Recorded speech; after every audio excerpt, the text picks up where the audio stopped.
The U.S. is now the world's largest oil and gas producer, in part because of what's happening here in North Dakota, where advances in fracking have unlocked crude oil in the Bakken shale formation in the western part of the state. North Dakota is now producing more than 1 million barrels of oil a day. 10 years ago, there were fewer than 200 oil-producing wells in the Bakken. Now, there are more than 8,000. They call it Boomtown, USA. This is where all the money is. It's crazy the amount of money that you can make here. This rapid pace of development and the flood of workers coming here has given North Dakota the lowest unemployment rate in the U.S. But it's also raised questions over the dangers of working in the oil fields. The more jobs you complete, the more money you make. The faster you complete them, the faster you can get to the next job. Let's say, you take your time. If you be safe, you are not, I bet you could cut my pay in half. Faultline spent 6 months investigating some of the risks in North Dakota's oil fields and uncovered a dark side to the boom. A lot of these workers come to North Dakota, get chewed up, and go home to recover. I get calls from attorneys in other states, and all asking the same question: what in the hell is going on up there?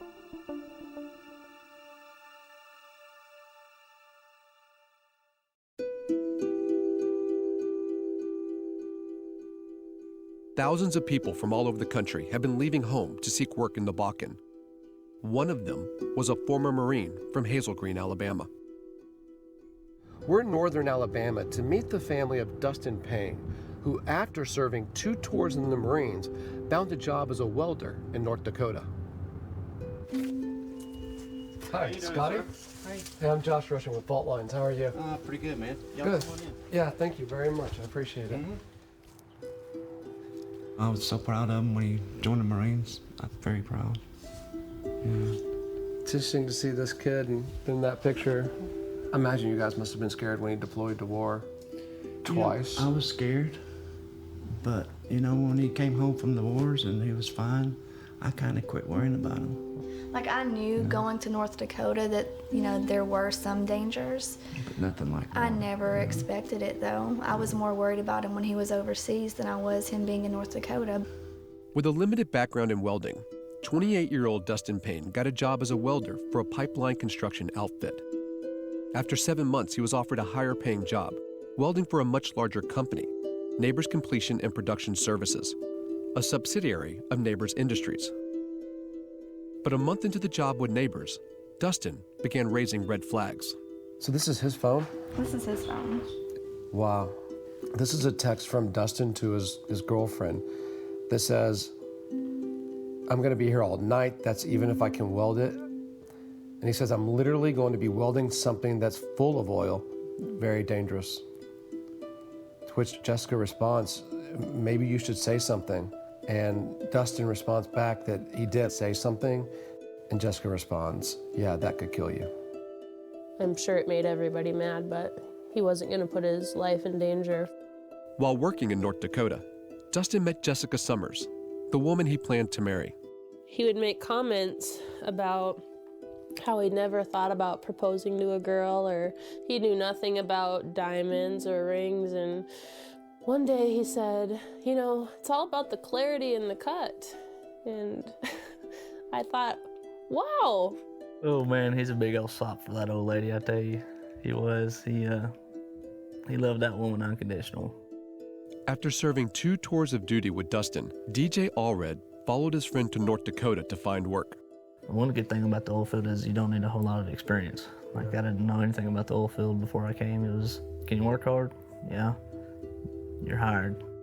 Dustin and DJ were roommates and often talked about the challenges of their jobs in the Bakken.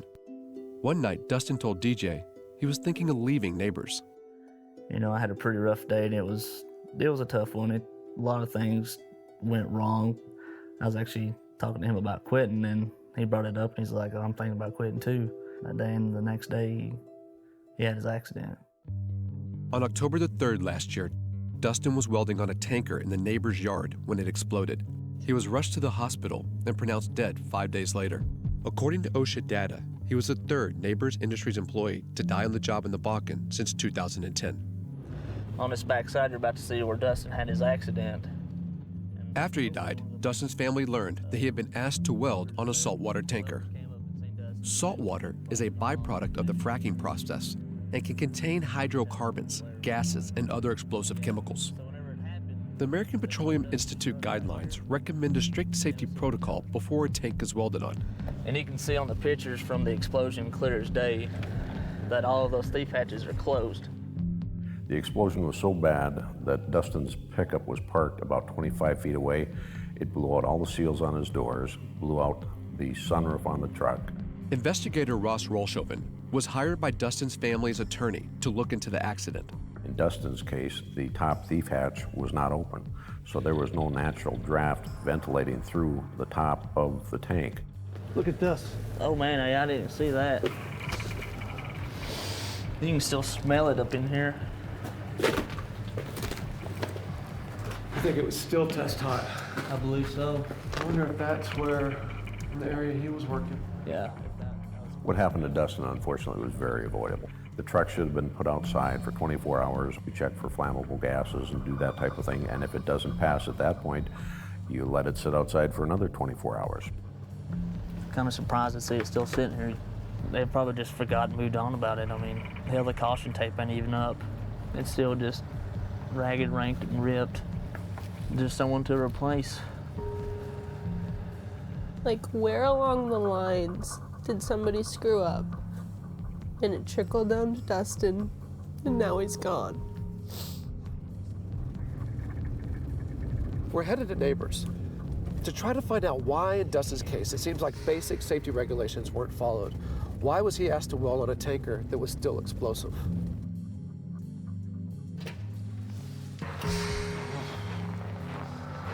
So that was a dead end. We're told there's no management here that we can speak to. We're back on the chase again with the headquarters in Houston. Let's see if we can find someone there that'll talk to us.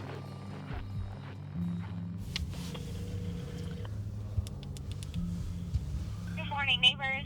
Hi, good morning. My name is Josh Rushing. I'm calling from a show called Fault Lines.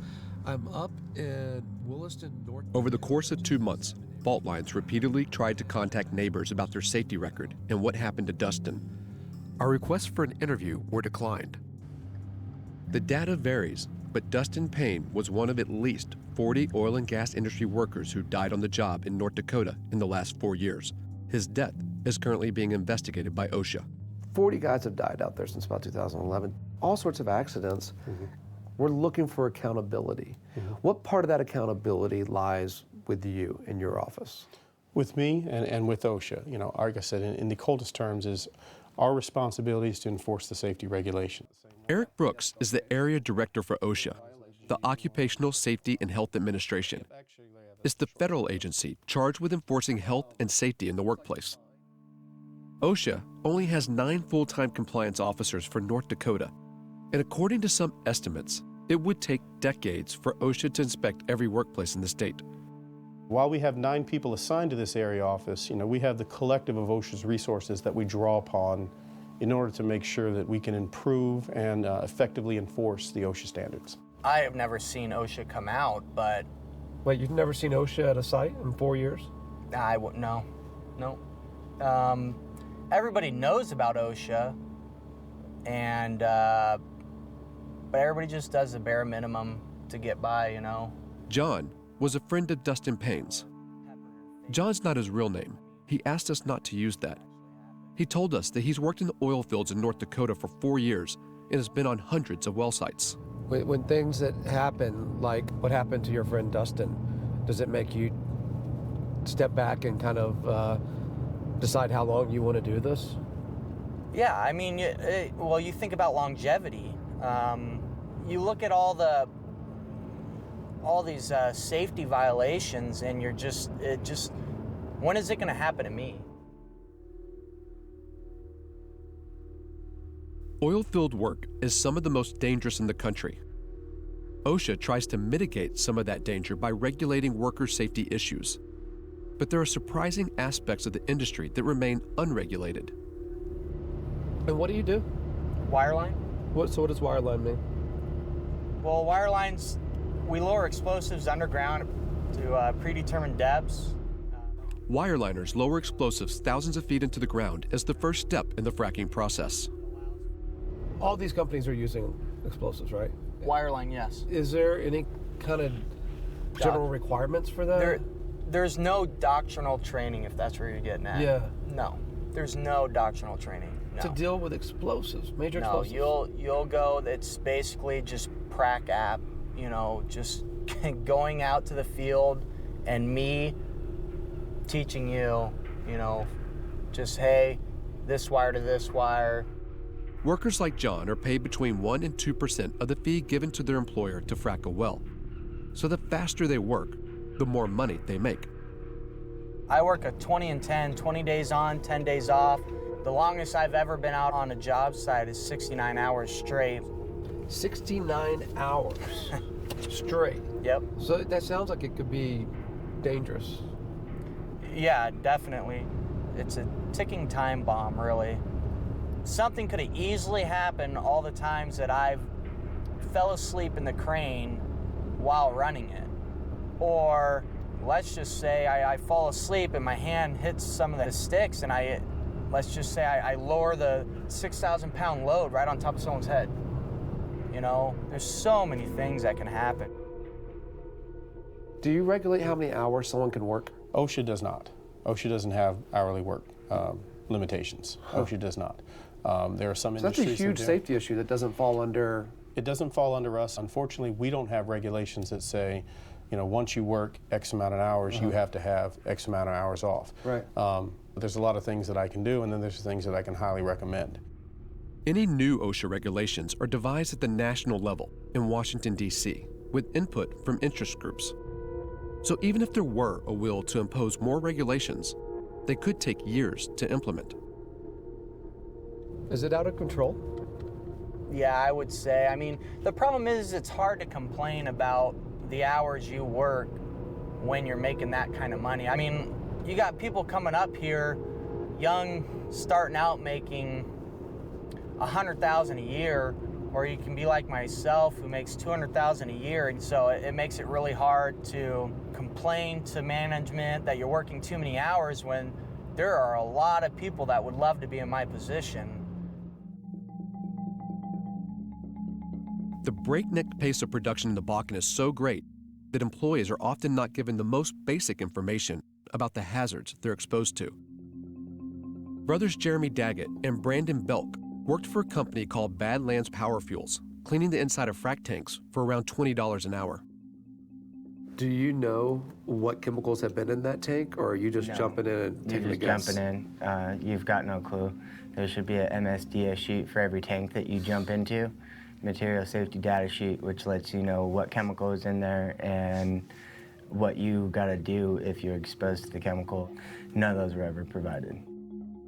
What could be in a tank? You're at a place like Power Fuels, and they're like, go clean that tank. What are some of the common things that could be in a tank like that? You know, it could be used for storage of oil. It could be used for storage of fresh water. It could be used for storage of salt water. I mean, the things that it could be are, you know, probably a dozen or more. And of all those things, how many of them wouldn't be bad for you to go in and breathe? I would say clean water. And that would be the only one. I would not go into one of those tanks without a respirator, absolutely not. Jeremy says that he and his brother Brandon asked for respirators from the safety office, but were never provided with any. I went in one day and had a safety concern as far as washing tanks that had flowback in them. Flowback's like all the stuff that comes out of the earth when you're fracking. So I said, all this stuff is radioactive. It's probably cancer-causing, you know? And then he was like, oh, well, do you smoke or do you chew? I was like, yeah, I chew. Well, that's more cancer-causing than cleaning tanks are.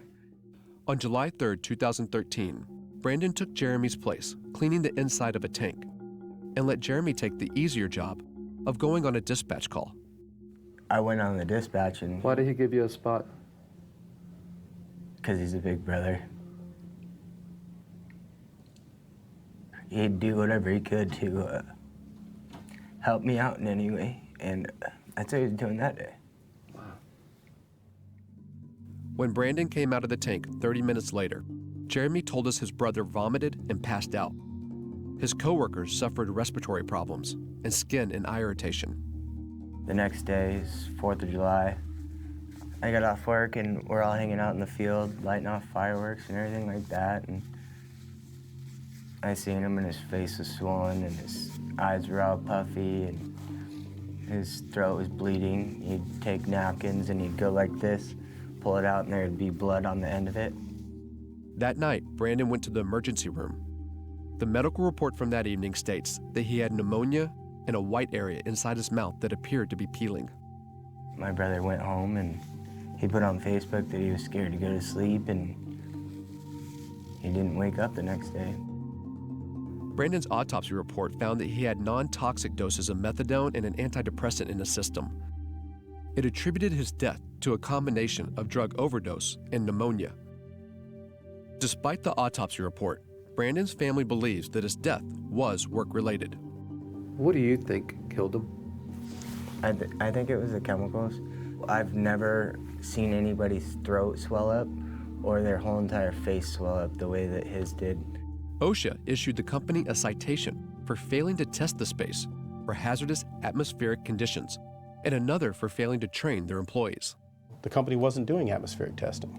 This is the very beginning of the safety program, especially with regard to confined space. You got to know what you're doing. You got to know what's in there. The company was issued $17,000 in fines for multiple violations. Fines like these are one way that OSHA tries to keep companies in check across the Bakken. What's the purpose of the fine? Well, the purpose of a fine is to be a necessary deterrent effect. I mean, it's in its crudeness and blatance term, to try to have a punitive effect on the employer. You know, it's really important to talk about dollar amount because there's no dollar amount that's the value of a lost person's life. If it's a serious violation, our statutory maximum is $7,000.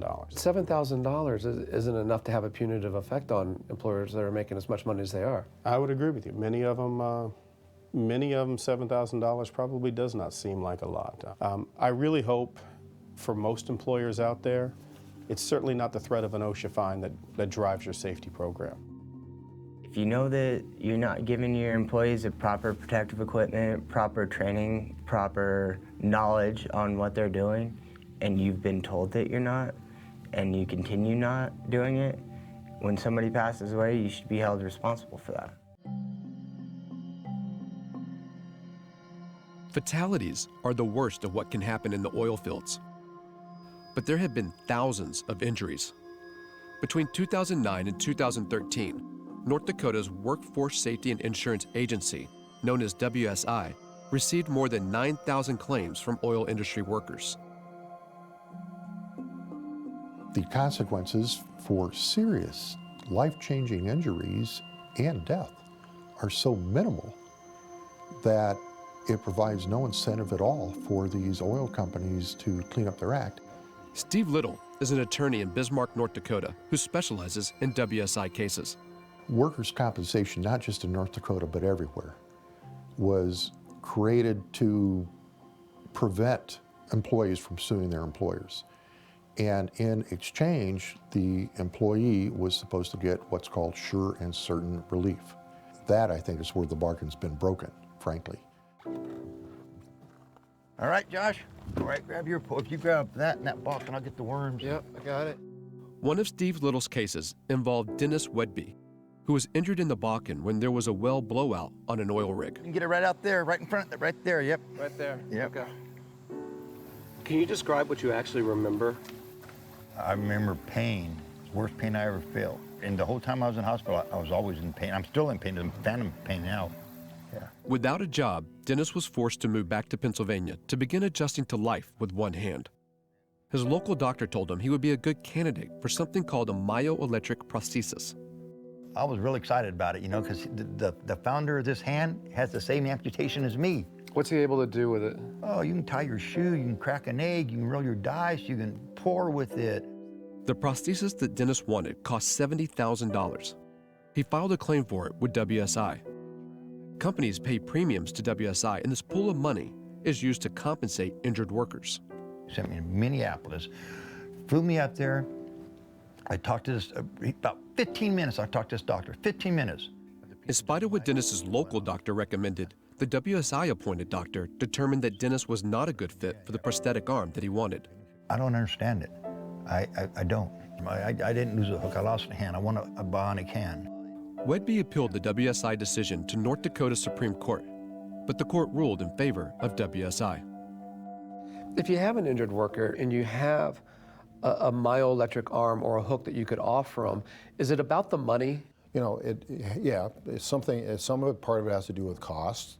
Brian Clipfield is the director of WSI in North Dakota. The other part is this going to benefit the injured worker in the job that they're going to? I mean, but there's no one in the world that would ever argue that a hook would benefit a man better than a robotic arm. No.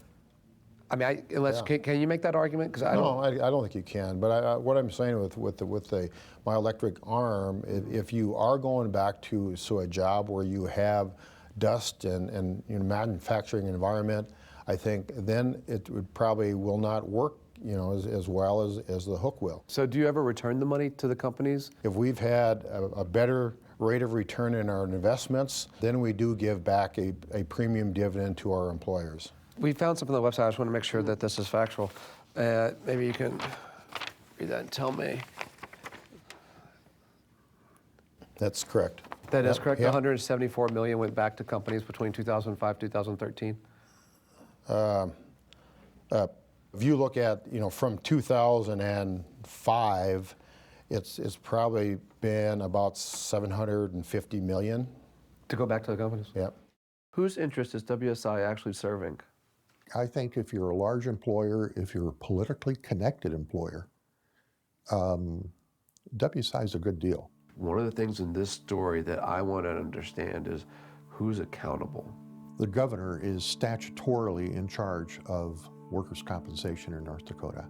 It is now with great pride that I have the honor to introduce to all of you the governor of the great state of North Dakota, the Honorable Jack Dalrymple. The governor is also chairman of the Industrial Commission, which can influence the pace of oil and gas development in the state through its permitting process. I think legislators and the governor's office and the regulators are being influenced by oil money, you bet. We should all be proud of the vital role our state is playing to help America strengthen its energy independence. Fault Lines requested an interview with the governor several times with no success. So we've come to the Capitol in Bismarck to ask him about worker safety in the oil fields. Hey, Governor, sorry to interrupt. I've come from Washington, D.C., though, and I was wondering if I could ask you a few questions. I host a show called Fault Lines. You're what? I host a show called Fault Lines. Fault Lines? And we've been out in the Bakken, yeah. And I was curious why you didn't bring up worker safety in your speech today, and why you haven't done more. 40 guys have died out there in the last 4 years.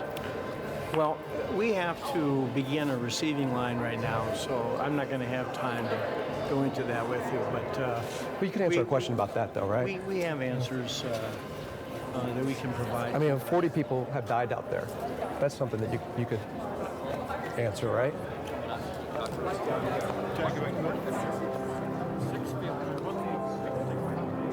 Got to be important to you, right? Worker safety on the Bakken. I mean, at least for their families, tell them that you're interested.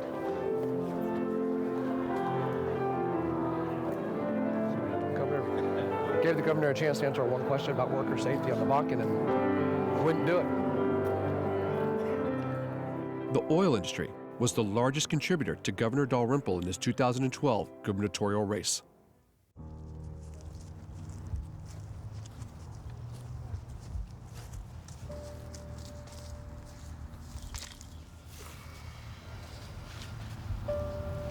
You think about one, but 40, my God. I mean, this is terrible. And for what? So they can make more money. More money. Name of the game. Less than 6 weeks after Dustin was buried, another Neighbors Industries employee died on the job in North Dakota. I just don't understand this continuing to happen. Like, how many people is going to lose their life for someone to finally open their eyes? Okay, we're doing something wrong here. Let's make it right. No, it's all about profit. If jobs are going to keep producing as fast as they are, and money's just flying in, you know, as fast as it is, it's going to stay this way. There is no way people are going to slow things down. They keep drilling wells and keep adding on more rigs, and oil's producing and money's a-flying. Nothing's going to happen. No way.